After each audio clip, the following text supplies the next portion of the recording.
আজ সাভার হরিরাকড়ায় লীলা কীর্তনের দিনে উপস্থিত হন সাভার উপজেলা ভাইস চেয়ারম্যান প্রার্থী মনিকা হাসান। এ সময় তিনি সকলের কাছে দোয়া চান এবং সেই সাথে আগামী দিনের সকল জনগণের সেবা করারও সুযোগ চান এবং সকলের হাতে তুলে দেন নির্বাচনী লিফলেট এবং সকলের কাছ থেকেই তিনি দোয়া চেয়ে নেন। উপস্থিত জনগণের উদ্দেশ্যে তিনি সেখানে বলেন,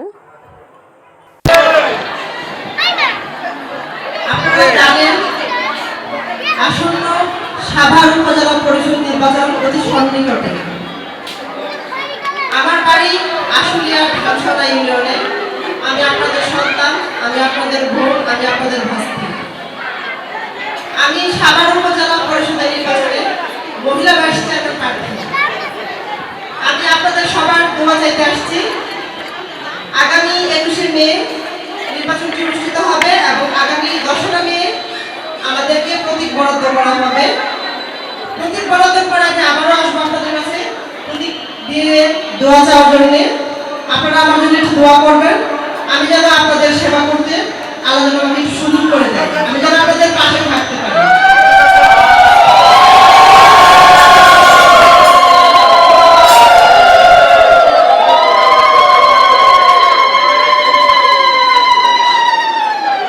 ধন্যবাদ আপনাদের। আপনারা ভালো থাকেন।